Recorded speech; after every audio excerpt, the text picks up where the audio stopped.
괴물에게 팔려간 처녀와 신묘한 세 개의 병. 계모의 거짓말에 산속으로 끌려간 처녀가 붉은 병으로 복수한 이야기. 이 이야기는 옛 이야기 가운데 하나인 세 개의 병 이야기에서 영감을 얻어 제작되었습니다. 옛날 조선 중기 어느 때였습니다. 나라 안팎이 어수선하고 고을마다 흉년과 세금 걱정이 끊이지 않던 시절이었습니다. 황해도 바닷가와 산골이 맞닿은 어느 마을에 순이라는 처녀가 살고 있었습니다. 순이는 큰 벼슬아치의 딸도 아니고 넉넉한 부잣집 딸도 아니었습니다. 하지만 손끝이 야무지고 마음이 고닫습니다. 어려서부터 바느질과 길쌈을 잘했고 밭일도 피하지 않았으며 글자는 많이 배우지 못했지만 셈이 밝았습니다. 쌀 한 마리 얼마인지, 배 한 피를 팔면 품삯이 얼마나 남는지, 남이 값을 속이면 어디가 이상한지 금세 알아차렸습니다. 순이의 친어머니는 순이가 어릴 때 세상을 떠났습니다. 아버지 유만수는 몇 해 뒤 복례라는 여인을 새아내로 들였습니다. 복례는 처음에는 순한 얼굴을 하고 들어왔습니다. 마을 사람들 앞에서는 늘 조용히 웃었고 순이에게도 살갑게 구는 척했습니다. 하지만 그 웃음은 오래가지 않았습니다. 복례에게는 전 남편에게서 낳은 딸 영자가 있었습니다. 영자는 순이보다 1살 어렸습니다. 얼굴이 곱고 말솜씨가 좋았지만 마음은 어머니를 닮아 얄팍했습니다. 남들 앞에서는 순이를 언니라 부르며 팔짱을 끼고 다녔지만 집안에만 들어오면 순이의 옷, 밥, 잠자리까지 빼앗으려 했습니다. 복례는 집안 살림을 맡자마자 순이를 부엌과 마당으로 밀어냈습니다. 새벽마다 순이를 깨워 우물물을 길어오게 했고 해가 뜨면 밭으로 내보냈으며 밤에는 등잔불 아래에서 바느질을 시켰습니다. 영자는 곱게 단장하고 방 안에 앉아 있었고 순이는 손끝이 갈라지고 발 뒤꿈치가 터지도록 일했습니다. 아버지 만수는 그 모든 일을 제대로 보지 못했습니다. 아니, 보지 않으려 했습니다. 그는 장사와 빚 문제로 자주 집을 비웠고 집에 돌아오면 복례가 흘리는 눈물만 믿었습니다. 복례는 순이가 고집이 세고 영자를 미워하고 계모란 이유로 자신을 어머니로 여기지 않는다고 거짓말했습니다. 여보, 내가 남의 자식이라 미워하겠습니까? 순이가 마음을 닫으니 나도 어찌해야 할지 모르겠습니다. 아버지, 언니는 제가 조금만 잘 차려입어도 눈을 흘깁니다. 제가 뭘 그리 잘못했는지 모르겠습니다. 순이는 억울했지만 길게 변명하지 않았습니다. 변명해도 돌아오는 것은 아버지의 한숨과 복례의 더 큰 거짓말 뿐이었습니다. 아버지, 제가 하지 않은 일까지 제 죄가 되면 저는 어떻게 해야 합니까? 만수는 딸의 눈을 제대로 보지 못했습니다. 집안이 조용해야 한다. 네가 조금만 참아라. 그 말은 순이에게 칼처럼 박혔습니다. 조금만 참으라는 말은 늘 순이에게만 돌아왔습니다. 복례에게도 영자에게도 아버지 자신에게도 향하지 않는 칼날은 늘 순이에게만 향했습니다. 그러나 순이는 무너지지 않았습니다. 매일 밤 홀로 눈물을 삼켜야 했지만 억울해도 눈을 감지 않았습니다. 복례가 쌀독에서 쌀을 덜어 영자 옷값으로 빼돌리는 것도 보았고 영자가 순이의 바느질감을 몰래 망쳐놓고 순이 탓을 하는 것도 보았습니다. 순이는 그것을 일일이 따지지 않았습니다. 대신 마음속에 새겼습니다. 언젠가 자신을 믿지 않던 사람들 앞에서 진실은 반드시 드러날 것이라고 말입니다. 그 고을에는 인걸이라는 도련님이 있었습니다. 인걸은 이름난 무관집 아들이었습니다. 그의 아버지는 북쪽 변방에서 공을 세운 장수였고 인걸 역시 어려서부터 말타기와 활쏘기를 익혔습니다. 키가 훤칠하고 눈빛이 맑았으며 흰 말을 타고 장터를 지나가면 마을 처녀들이 문틈으로 몰래 내다보곤 했습니다. 하지만 인걸은 집안이 높다고 사람을 낮추어 보지 않았습니다. 장터에 나가면 장정들과 함께 짐을 나르기도 했고 그를 모르는 이가 문서를 들고 오면 귀찮아하지 않고 읽어주었습니다. 그래서 사람들은 인거를 두고 높은 집안 도련님답지 않게 마음이 넓다고 말했습니다. 복례와 영자도 인거를 눈여겨보았습니다. 복례는 영자를 인걸에게 시집 보내고 싶었습니다. 영자는 인걸과 혼인하기만 하면 자기 신분과 집안 체면이 단번에 올라간다고 생각했습니다. 그러나 인걸의 시선은 영자에게 오래 머물지 않았습니다. 오히려 그는 우물가에서 물동이를 이고 가는 순이, 장터에서 혼자 무거운 짐을 나르는 순이를 자꾸 바라보았습니다. 순이와 인걸 사이에는 아무도 모르는 일이 하나 있었습니다. 몇 해 전 인걸이 산길에서 산적을 만나 크게 다친 적이 있었습니다. 그는 말을 타고 고을로 돌아오던 길이었는데 어둠 속에서 화살이 날아왔고 말은 놀라 뛰었습니다. 인걸은 산비탈 아래로 굴러떨어졌고 팔과 옆구리에 깊은 상처를 입었습니다. 그때 그를 발견한 사람이 순이었습니다. 순이는 장터에 바느질감을 맡기고 돌아오던 길이었습니다. 피를 흘리며 쓰러진 인걸을 보고 놀랐지만 소리를 지르지 않았습니다. 산적들이 아직 근처에 있을지 몰랐기 때문입니다. 순이는 인걸을 작은 바위굴 안으로 끌어 숨겼습니다. 그리고 주변에서 피를 먹게 하는 약초를 찾아 돌로 찧었습니다.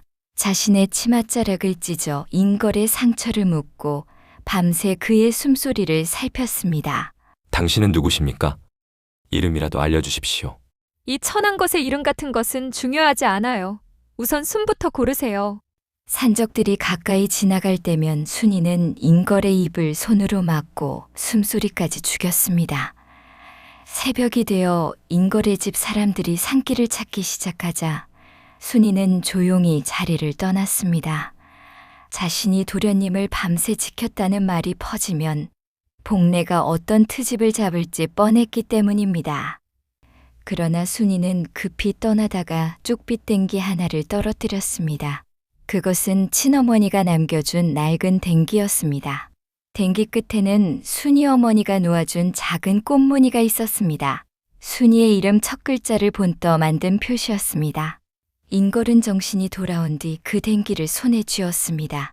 그는 자신을 구한 여인을 찾고 싶었지만 얼굴도 희미했고 이름도 알 수 없었습니다. 다만 그 여인의 손끝이 차분했고 약초 냄새가 났으며 목소리가 단단했다는 것만 기억했습니다. 며칠 뒤 영자는 우연히 인걸이 쪽빛 댕기의 주인을 찾고 있다는 말을 들었습니다. 그리고 그 댕기가 순이의 것임을 알아보았습니다. 영자는 곧바로 복례에게 달려갔습니다. 어머니, 인걸 도련님을 구한 사람이 순이 언니였나 봐요. 그런데 도련님은 그걸 모르는 것 같아요. 복례의 눈이 번쩍였습니다. 그럼 우리 영자가 그 은인이 되어서 옆자리를 꿰차면 되겠구나. 하지만 들키면 어쩌지요? 우리 딸은 아직 순진하구나. 순이는 자기 입으로 그런 일을 말하지 못한다. 밤새 도련님 곁에 있었다는 소문이 나면 오히려 지가 더 곤란해질 테니까. 영자는 망설였지만 오래가지 않았습니다. 인걸의 마음을 얻고 싶다는 욕심이 두려움보다 컸습니다. 이튿날 영자는 인걸에게 찾아갔습니다. 도련님, 그 댕기의 주인은 저예요. 그날 밤 산길에서 도련님을 숨겨들인 사람이 저였습니다. 다만 처녀의 몸으로 밤새 사내 곁에 있었다는 것이 너무도 부끄러워 이제야 말씀드립니다. 인걸은 크게 놀랐습니다.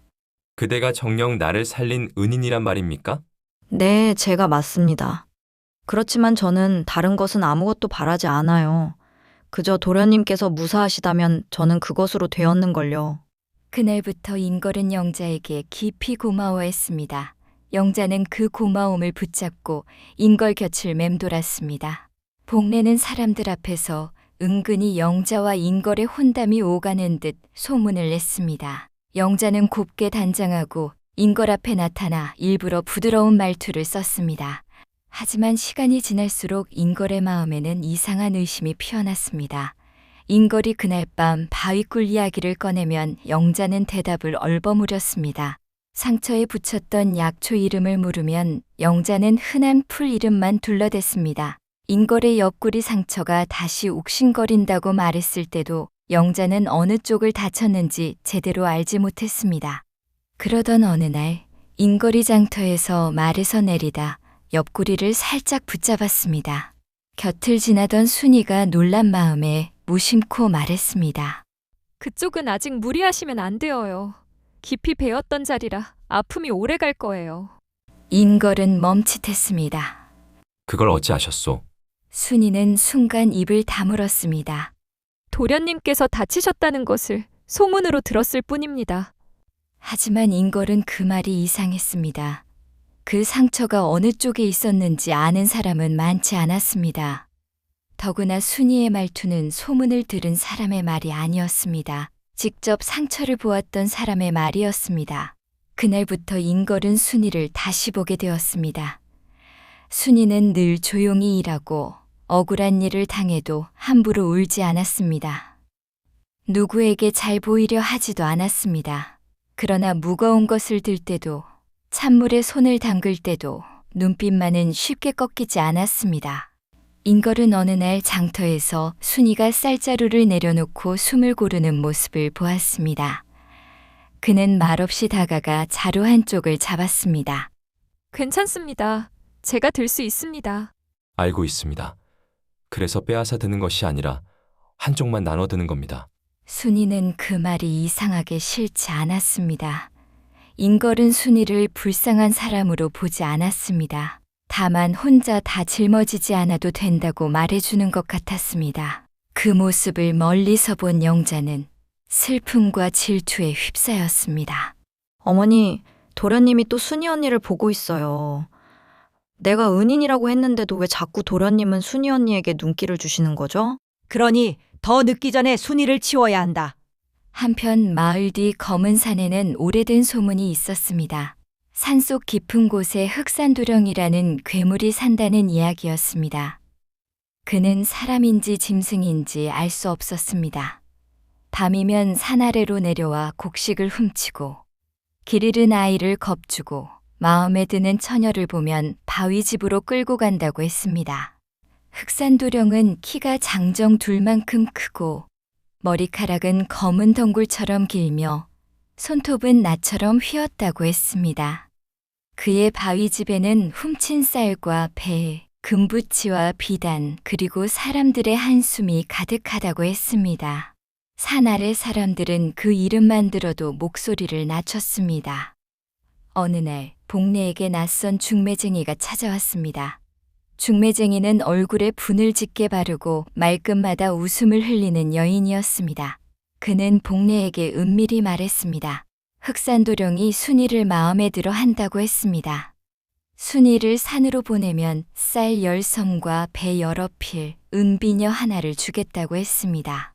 복례는 처음에는 놀란 척했습니다. 그러나 마음속 계산은 빨랐습니다.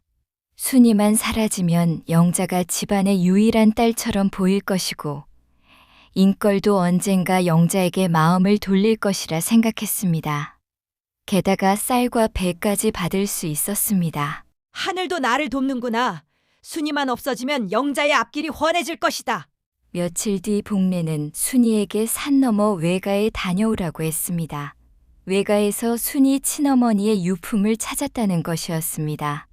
순이는 이상하다고 생각했습니다. 외가와는 오래 연락이 끊겼고 갑자기 유품이 나왔다는 말도 석연치 않았습니다. 그러나 어머니 유품이라는 말은 순이의 마음을 흔들었습니다. 네 어머니 물건이라 하니 네가 직접 가야 한단다. 내가 어찌 그런 것까지 거짓으로 말하겠니? 언니 잘 다녀오세요. 어머니 유품이라니 얼마나 귀한 일이에요. 영자의 웃음은 지나치게 달았습니다. 순이는 그 웃음을 마음에 걸어두었습니다. 하지만 끝내 보따리를 들고 산길에 올랐습니다. 인걸은 그 소식을 뒤늦게 들었습니다. 그는 복례의 말이 이상하다고 느꼈습니다. 순이의 외가가 있는 길은 검은 산을 넘어가야 했고 요즘 그 길은 사람이 거의 다니지 않았습니다. 인걸은 복례를 찾아갔습니다. 이 집 순이가 어디로 갔습니까? 그 애는 자기 외가에 갔다 하지 않았습니까? 남의 집 처녀 일에 왜 그리 참견입니까? 왜 그렇게 순이 언니만 찾으세요? 도련님 목숨을 구한 건 저인데 도련님은 왜 늘 순이 언니만 찾으시는 거예요? 말을 뱉고 나서 영자는 곧 아차 싶었습니다. 인걸의 눈빛이 차갑게 가라앉았습니다. 다른 것은 아무것도 바라지 않는다더니 그대는 내가 순이를 마음에 두는 것을 어찌 그리 두려워합니까? 복례가 얼른 끼어들었습니다. 도련님께서 괜한 의심을 하시는군요. 순이는 제 발로 간 것입니다. 인걸은 더 따지지 않았습니다. 대신 영자의 말과 표정을 마음속에 새겼습니다. 그는 곧장 집으로 돌아가 오래 보관해 두었던 쪽빛 댕기를 꺼냈습니다. 댕기 끝을 자세히 살피자 작은 꽃무늬가 보였습니다. 그 무늬는 순이가 늘 몸에 지니고 다니는 순이의 바느질 상자에 새겨져 있던 문양과 같았습니다. 순이의 어머니가 딸을 위해 놓았다는 바로 그 꽃무늬였습니다. 인걸은 그제야 모든 것을 깨달았습니다. 역시 그날 밤 나를 살린 사람은 순이었구나. 그는 더 지체하지 않았습니다. 마구간으로 달려가 흰말을 끌어냈습니다. 그 말은 인걸의 아버지가 아끼던 말의 핏줄이었습니다. 평소에는 누구에게도 쉽게 등을 내주지 않았지만 인걸이 다가가자 조용히 고개를 숙였습니다. 인걸은 말의 목을 쓰다듬었습니다. 내 목숨을 구한 사람을 내가 몰라보았다. 이제는 늦지 않겠다. 인걸은 흰말에 올라 검은 산으로 달렸습니다. 영묘하고 영특한 흰말은 순이가 어디에 있는지 안다는 듯 내달리기 시작했습니다. 달빛 아래 흰말의 갈기가 바람에 흩날렸고 산길의 어둠은 말발굽 소리에 갈라졌습니다. 마을 사람들은 그 모습을 보고 숨을 삼켰습니다. 마치 옛 장수의 아들이 밤을 가르며 달려가는 듯 했습니다. 한편 순이가 산허리를 넘을 무렵 갑자기 숲이 어두워졌습니다. 새소리가 끊기고 바람이 멎었습니다. 바위 뒤에서 커다란 그림자가 일어났습니다. 흑산도령이었습니다. 그는 사람의 형상을 하고 있었지만 사람 같지 않았습니다. 눈은 새까맣고 손은 짐승처럼 컸습니다. 그는 순이를 내려다보며 낮게 웃었습니다. 드디어 왔구나. 네 계모가 약속한 처녀가 너로구나. 순이는 그제야 모든 것을 깨달았습니다. 외가의 부름도 어머니 유품도 거짓이었습니다. 복례가 자신을 산속 괴물에게 넘긴 것입니다. 말 함부로 하지 마십시오. 나는 물건이 아닙니다. 누구도 나를 사고 팔 수 없습니다. 사람들이 늘 그렇게 말하더구나. 하지만 산에 들어오면 다 내 것이 된다. 순이는 도망치려 했습니다. 그러나 흑산도령의 손은 빨랐습니다. 그는 순이의 손목을 잡고 깊은 산속으로 끌고 갔습니다. 순이는 소리쳤지만 숲은 그 소리를 삼켰습니다. 그날 밤 순이는 흑산도령의 바위집에 갇혔습니다. 집 안에는 훔친 물건이 가득했습니다. 비단옷, 녹그릇, 금비녀, 곡식자루, 아이들이 가지고 놀던 작은 장난감까지 있었습니다. 그 물건들은 모두 누군가의 집에서 빼앗아온 것이었습니다. 흑산도령은 순이에게 낡은 비단옷을 던졌습니다. 이제부터 너는 이 집의 안주인이다. 도망칠 생각은 하지 마라. 나는 당신의 색시가 아닙니다. 네 계모가 이미 값을 받았다. 사람 사는 마을에서도 팔린 것은 주인에게 가는 것이 도리가 아니냐?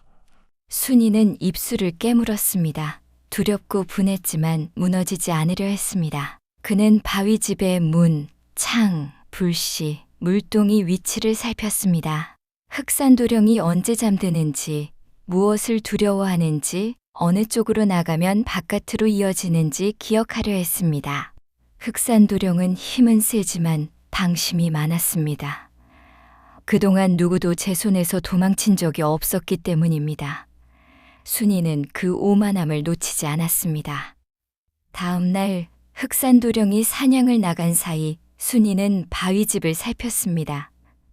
문은 큰 바위로 막혀 있었고 창은 사람 하나 빠져나가기 어려울 만큼 좁았습니다. 하지만 한쪽 구석에 물이 스며드는 작은 틈이 있었습니다. 그 틈 너머로 바람이 들어왔습니다. 순이는 그곳을 공략하면 몸 하나를 빠져나가게 할 개구멍을 팔 수 있을 것 같았습니다.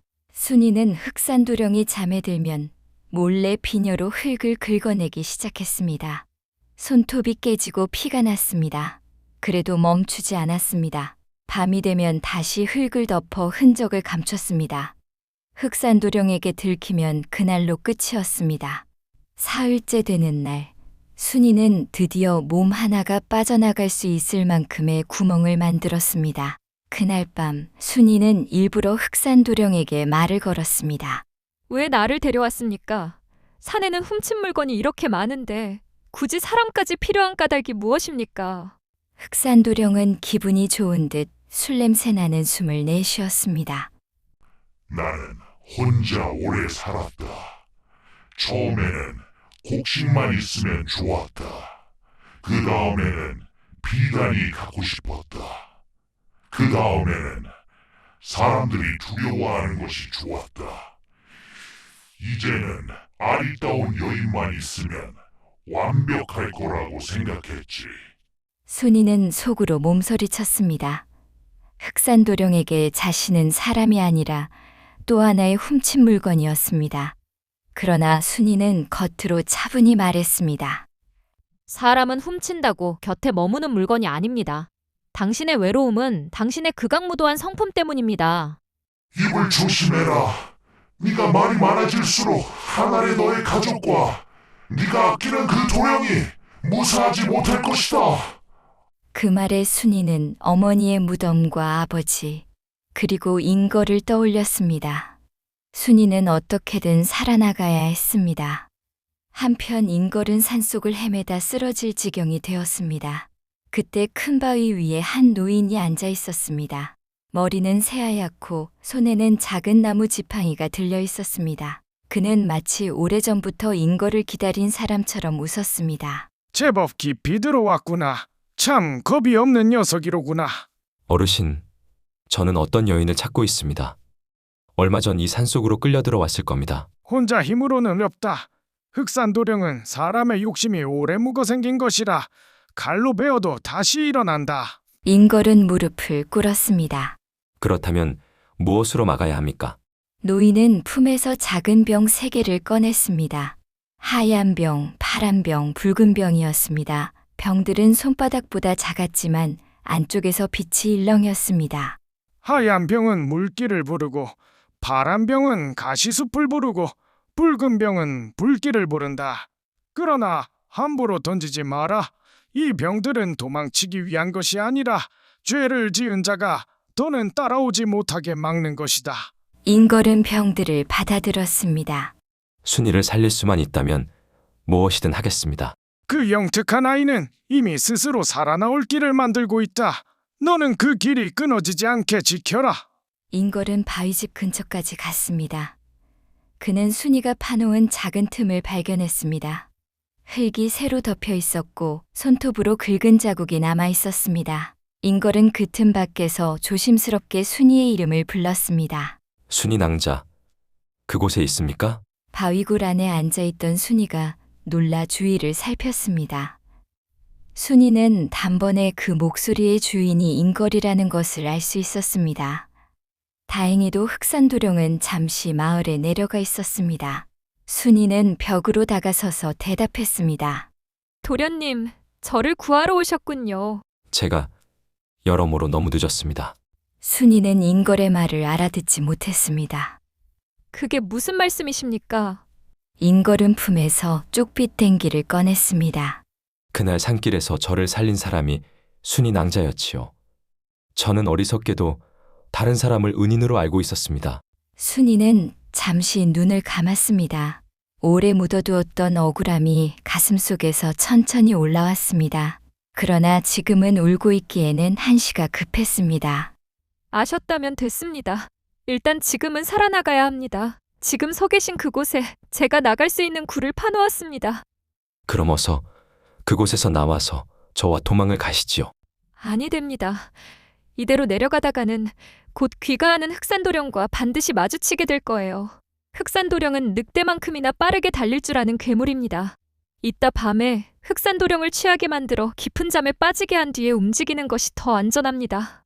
예, 그렇다면 이번에는 제가 낭자를 지켜드리겠습니다. 이 밖에서 몸을 피해 기다리고 있을 테니 오늘 밤에 나오시지요. 그날 밤 순이는 흑산도령에게 술을 더 권했습니다. 바위집에 있던 훔친 술독을 열고 그가 기분 좋게 취하도록 말을 마쳤습니다. 이제야 네가 제법 아내 노릇을 하는구나. 순이는 속으로 이를 갈았지만 겉으로는 고개를 숙였습니다. 그가 잠들자 순이는 조용히 일어났습니다. 순이는 몰래 파놓았던 구멍 틈으로 자신의 몸을 밀어 넣었습니다. 밖에서는 인걸이 약속한 대로 기다리고 있었습니다. 마침내 순이의 손이 밖으로 나왔습니다. 인걸은 그 손을 잡았습니다. 순이의 손은 차갑고 상처투성이었지만 강단 있고 맑은 눈빛만은 여전했습니다. 제가 늦어서 미안합니다. 이렇게라도 와주셨으니 됐습니다. 이제 얼른 도망쳐야 합니다. 두 사람은 말을 타고 산길을 달렸습니다. 그러나 두 번째 고개를 지날 때 즈음 바위집 안에서 흑산도령의 고함이 터졌습니다. 흑산도령의 어마어마한 성량은 산 전체를 울렸습니다. 어디를 가느냐? 네가 감히 내 것을 훔쳐 달아나느냐? 인걸은 말을 더욱 재촉해 빠르게 달렸습니다. 그러나 흑산도령은 산을 뒤흔드는 웅장하고 빠른 걸음으로 단박에 쫓아왔습니다. 발걸음이 닿을 때마다 돌이 굴러떨어지고 나무가 흔들렸습니다. 인걸은 노인이 준 하얀 병을 꺼냈습니다. 지금입니다. 어서 던지세요. 순이가 고개를 끄덕였습니다. 순이는 하얀 병을 뒤쪽으로 던졌습니다. 병이 깨지자 산허리 사이로 큰 물길이 솟아났습니다. 순식간에 깊은 강이 생겨 두 사람과 흑산도령 사이를 갈랐습니다. 강물은 검은 바위들을 삼키며 거세게 흘렀습니다. 흑산도령은 잠시 멈췄지만 곧 웃었습니다. 그는 커다란 나무를 뽑아 강 위에 걸쳤습니다. 그리고 그 위를 건너기 시작했습니다. 흑산도령은 강으로도 오래 막지 못할 거예요. 괜찮습니다. 아직 2병이 남았습니다. 두 사람은 다시 달렸습니다.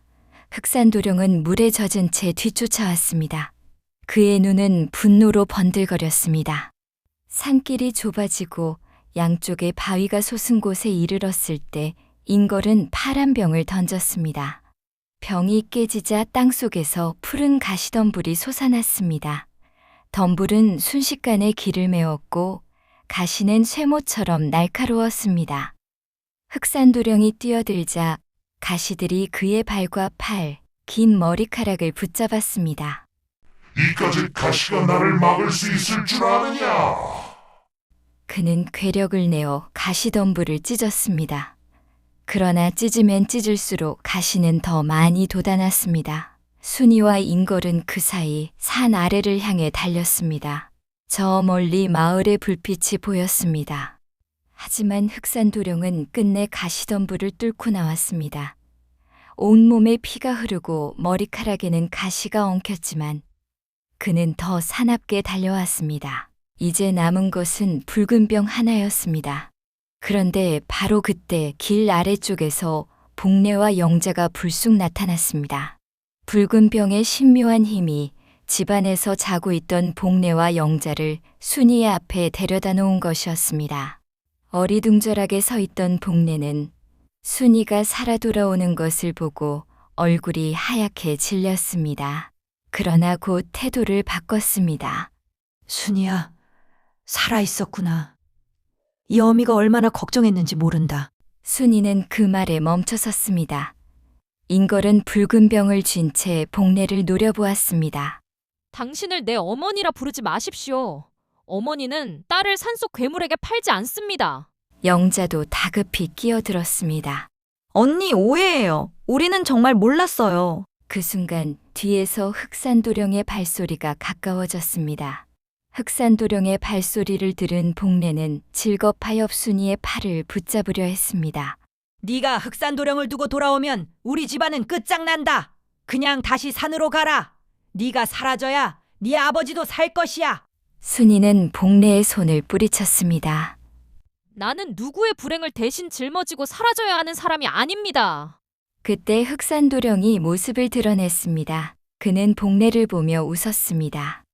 약속을 지키러 나왔느냐? 무욕에 눈이 멀어. 저 아이를 내게 팔아넘긴 여인아. 마을 사람 몇몇이 그 소리를 들었습니다. 복내의 얼굴은 흑빛이 되었습니다. 그동안 숨겨온 일이 산길 위에서 드러난 것입니다. 영자는 마지막으로 인걸에게 매달렸습니다. 도련님, 저를 믿으셔야 해요. 제가 도련님을 살린 사람이에요. 인걸은 차갑게 쪽빛 댕기를 들어보였습니다. 이 댕기 끝의 꽃무늬는 순이 낭자의 어머니가 놓은 것입니다. 그날 밤 약초 이름도 상처의 자리도 숨었던 바위굴도 그대는 하나도 알지 못했습니다. 영자의 얼굴이 하얗게 질렸습니다. 그대는 감히 순이 낭자의 공과 진심 그리고 내 마음까지 거짓으로 속여 훔치려 했습니다. 영자는 아무 말도 하지 못했습니다. 복래는 영자의 팔을 잡고 뒤로 물러나려 했습니다. 순이는 붉은 병을 높이 들고 흑산도령과 복래, 영자를 차례로 바라보았습니다. 남을 물건처럼 사고판 탐욕. 남의 삶을 빼앗아 제 욕심을 채운 탐욕. 이제 그 탐욕이 어디로 돌아가는지 보십시오. 순이가 붉은 병을 땅에 던졌습니다. 병이 깨지자 붉은 불길이 솟아올랐습니다. 그러나 그 불은 산을 태우지 않았습니다. 정직한 사람에게는 따뜻한 빛처럼 스쳐 지나갔고 죄를 지은 자들의 발밑에만 달라붙었습니다. 흑산도령 주변에는 그가 훔친 물건들이 환영처럼 나타났습니다. 곡식자루, 금비녀, 아이의 장난감, 여인들의 비단 옷이 불길 속에서 하나씩 떠올랐습니다.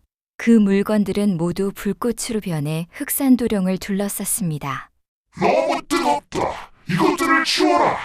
당신이 그간 훔친 것들이 업보가 되어 당신을 태우는 것입니다.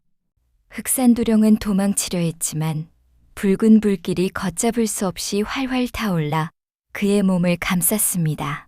그는 산이 무너질 듯한 비명을 지르다가 검은 연기처럼 사라졌습니다. 그가 살던 바위집도 멀리서 우르르 무너지는 소리를 냈습니다. 복래는 도망치려 했습니다. 그러나 불길은 복래의 손목에 감겼습니다. 그 손은 순이의 보따리를 싸고 순이를 산길로 내보내고 흑산도령의 대가를 받아 쥐었던 손이었습니다. 복래의 손가락 끝에서 검은 재가 떨어졌습니다. 살려다오. 내가 잠시 욕심을 부렸을 뿐이다. 잠깐의 욕심으로 사람을 산에 내다 팔 수는 없습니다. 영자는 어머니 뒤에 숨으려 했습니다. 그러나 붉은 불빛이 영자의 얼굴을 비추자 그동안 흘린 거짓 눈물이 작은 검은 구슬처럼 뺨에 맺혔습니다. 구슬들은 바닥에 떨어져 산산이 깨졌고 그 안에서 영자가 했던 말들이 올려나왔습니다. 순이가 시기했다. 순이가 집안을 망쳤다. 인걸 도련님을 구한 사람은 나다. 인걸 도련님은 나를 마음에 두고 있다. 그런 거짓말들이 마을 사람들 귀에 그대로 들렸습니다. 아니에요. 나는 그저 어머니가 시켜서 그랬어요. 네가 먼저 인걸을 탐냈잖아. 모녀는 서로를 붙잡고 서로에게 죄를 떠넘겼습니다. 마을 사람들은 그 모습을 보며 두 모녀가 저지른 일을 목격하며 경악을 금치 못했습니다. 그때 만수도 산길 아래에서 난리가 났다는 이야기를 듣고 급히 비틀거리며 올라왔습니다. 그는 마을 사람들에게서 복래가 순이를 흑산도령에게 넘겼다는 사실, 영자가 거짓말로 순이를 몰아세웠다는 사실, 그리고 순이가 오래전 인걸을 구했으나 아무 말도 못하고 참고 있었다는 사실을 들었습니다. 그러나 가장 크게 무너진 것은 자신이 그동안 아무것도 보지 않으려 했다는 사실이었습니다. 순이야, 아비가 눈이 멀었었다. 네 말을 한 번이라도 들었어야 했는데. 순이는 아버지를 바라보았습니다. 오랫동안 듣고 싶었던 말이었지만 이상하게도 마음이 크게 흔들리지 않았습니다.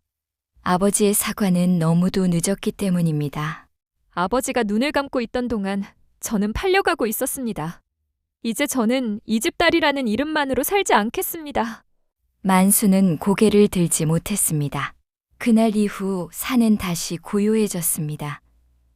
흑산도령은 사라졌고 바위집에서 나온 물건들은 제 주인을 찾아갔습니다. 아이의 장난감은 잃어버린 아이에게, 금비녀는 빼앗긴 과부에게, 곡식자루는 굶주린 집들에게 돌아갔습니다. 사람들은 그때서야 알았습니다. 산속 괴물 하나만 무서운 것이 아니었습니다. 사람을 팔아넘기는 욕심, 남의 공을 훔치는 거짓말, 남의 삶을 제 뜻대로 주무르려는 마음도 괴물과 다르지 않았습니다. 복례와 영자의 삶은 급히 기울었습니다. 복례는 더 이상 남들 앞에서 착한 어머니 행세를 하지 못했습니다. 거짓말을 하려 하면 입안에서 검은 연기가 피어올랐고, 남의 물건을 탐내 손을 뻗으면 손끝에 불자국이 뜨겁게 달아올랐습니다. 결국 그는 누구의 집에서도 환영받지 못했습니다. 영자 역시 마찬가지였습니다. 예전에는 고운 얼굴과 눈물로 사람들을 속였지만, 이제는 눈물을 흘릴 때마다 검은 점이 뺨에 새로 돋았습니다. 사람들은 그 점을 보고 말했습니다. 저것은 산길에서 들통난 거짓 눈물의 자국이라고 말입니다. 영자는 더 이상 누구 앞에서도 쉽게 울지 못했습니다. 무엇보다 그는 인걸 앞에서 고개를 들 수 없었습니다. 은인 행세로 얻으려 했던 마음은 완전히 사라졌고, 남은 것은 부끄러움 뿐이었습니다. 만수는 복례를 내쫓았습니다. 그러나 순이는 그 집으로 돌아가지 않았습니다. 그 집은 순이가 태어난 집이었지만 순이를 지켜준 집은 아니었습니다. 순이는 어머니가 쓰던 바느질 상자 하나만 챙겼습니다. 그 상자는 낡고 모서리가 닳아 있었지만 순이에게는 어떤 금붙이보다 귀한 물건이었습니다. 어머니가 살아있을 때 쓰던 바늘, 실패, 작은 가위가 그 안에 남아 있었습니다. 며칠 뒤, 인걸은 흰말을 타고 순이가 머무는 작은 초가 앞에 왔습니다. 사람들은 그 모습을 보고 숨을 죽였습니다. 인걸은 원래도 이름난 무관집 도련님이었고, 이제는 산속 괴물을 물리친 일까지 더해져 고을 사람들의 시선을 한 몸에 받고 있었습니다. 그러나 인걸은 순이 앞에서 조금도 거만하게 굴지 않았습니다. 그는 말에서 내려 순이 앞에 섰습니다. 그리고 순이에게 따라오라 하지 않았습니다. 오히려 고개를 숙였습니다. 그날 밤 저를 구한 사람이 순이 낭자였는데 저는 다른 사람에게 고마워했습니다. 그 일을 생각하면 부끄럽습니다. 저도 말하지 못했습니다. 말하는 순간 제 진심이 더러운 소문이 될까 두려웠습니다. 제가 늦게 알았습니다. 하지만 이제는 잊지 않겠습니다. 낭자는 제 목숨을 구했고 이번에는 자기 삶도 스스로 구했다는 것을요. 제가 순이 낭자 곁에 서도 되겠습니까? 도련님은 높은 집안의 사람입니다. 굳이 저 같은 사람 곁에 설 까닭이 있습니까? 저는 높은 곳에서 내려다보려고 온 것이 아닙니다. 산속 바위집 앞에서도 붉은 병을 던지던 순간에도 낭자는 스스로 길을 정했습니다. 저는 그런 사람 곁에 서고 싶습니다. 순이는 천천히 고개를 들었습니다. 저도 도련님과 함께하고 싶습니다. 그 뒤 순이는 장터 근처 작은 초가에서 바느질방을 열었습니다. 처음에는 바느질을 맡기러 오는 사람 몇몇 분이었습니다.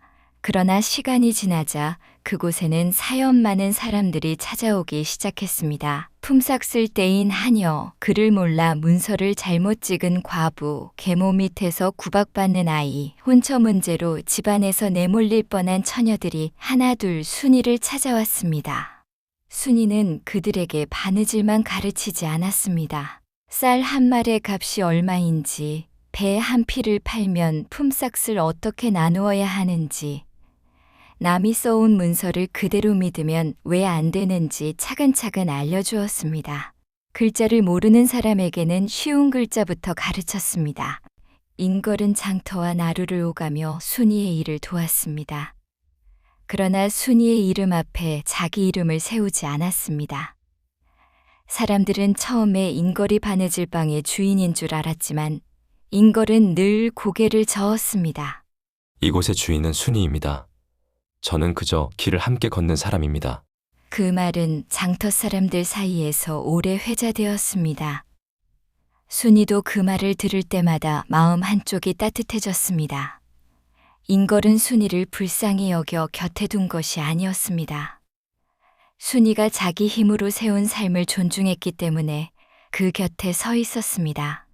몇 해 뒤 순이와 인걸은 혼례를 올렸습니다. 잔치는 크지 않았습니다. 바느질방의 여인들, 산에서 물건을 되찾은 사람들, 순이를 아끼던 이웃들이 모였습니다. 순이는 어머니의 바느질 상자에서 꺼낸 작은 비녀를 꽂았습니다. 값비싼 비녀는 아니었지만 순이에게는 새 삶을 시작하기에 가장 알맞은 물건이었습니다. 혼례가 끝난 뒤 순이는 세 개의 병이 깨졌던 산길을 떠올렸습니다. 하얀 병은 강물이 되어 흑산도령의 길을 막았고, 파란 병은 가시덤불이 되어 그 발을 붙잡았으며, 붉은 병은 불길이 되어 그의 탐욕을 태웠습니다. 그러나 순이는 알았습니다. 새 병이 없었다면 도망치기 어려웠겠지만 병이 순이 대신 살아준 것은 아니었습니다. 바위집에서 틈을 파고 두려움 속에서도 길을 기억하고 마지막 붉은 병을 자기 손으로 던진 것은 순이 자신이었습니다. 세월이 흘러 검은 산에는 다시는 흑산도령이 나타나지 않았습니다. 다만 비 오는 밤이면 산속 깊은 곳에서 병이 깨지는 듯한 소리가 들렸다고 합니다. 하얀 물길이 흐르고 푸른 가시가 자라고 붉은 불빛이 번쩍이는 소리 말입니다. 마을 사람들은 그 소리를 들을 때마다 아이들에게 말했습니다. 남을 팔아 제 욕심을 채우는 자는 언젠가 제 발밑에 불길이 일고, 남의 길을 막는 자는 언젠가 제 앞에 강이 생기며, 남의 공을 훔친 거짓말은 언젠가 검은 눈물이 되어 제 얼굴에 남는다고 말입니다. 그리고 순이의 이야기는 오래오래 전해졌습니다. 계모의 거짓말에 팔려 산속으로 끌려갔지만 끝내 세 개의 병으로 괴물을 물리치고 자기 삶을 되찾은 처녀의 이야기로 말입니다. 이렇게 해서 순이의 이야기는 오래오래 전해졌습니다. 순이는 계모의 거짓말에 속아 산속 괴물에게 팔려갔지만 끝내 자기 삶을 남의 손에 빼앗기지 않았습니다. 인걸 뒷밈이 흰 말을 타고 순이를 찾아온 것은 맞지만 마지막 붉은 병을 던진 사람은 순이 자신이었습니다. 누군가 길을 열어줄 수는 있어도 그 길 위로 걸어나가는 일은 결국 자기 몫이었던 것입니다. 또 이 이야기에는 남의 공을 훔치려 한 영자의 거짓말도 나옵니다. 영자는 쪽빛 땡기 하나로 순이의 진심과 용기를 가로채려 했지만 거짓으로 얻은 마음은 오래가지 못했습니다. 사람을 속여 얻은 사랑도 남을 팔아 얻은 재물도 결국에는 검은 눈물과 붉은 불길이 되어 되돌아왔습니다. 여러분은 어떻게 생각하시나요? 만약 순이처럼 억울하게 내 공을 빼앗긴다면 여러분은 바로 진실을 말할 수 있을까요? 또 인걸처럼 뒤늦게 진실을 알게 된다면 잘못 믿었던 사람에게서 돌아서서 진짜 은인에게 사과할 수 있을까요? 오늘 이야기는 우리에게 말해줍니다. 남을 팔아 얻은 행복은 행복이 아니고 남의 진심을 훔쳐 얻은 사랑은 사랑이 아니라고 말입니다. 그리고 아무리 깊은 산속에 갇혀도 자기 마음을 잃지 않는 사람은 끝내 빠져나올 길을 찾는다고 말입니다. 그럼 다음 이야기에서도 끝내 자기 삶을 되찾는 또 하나의 옛 이야기로 찾아뵙겠습니다. 다음 이야기가 궁금하시다면 구독과 좋아요 부탁드립니다.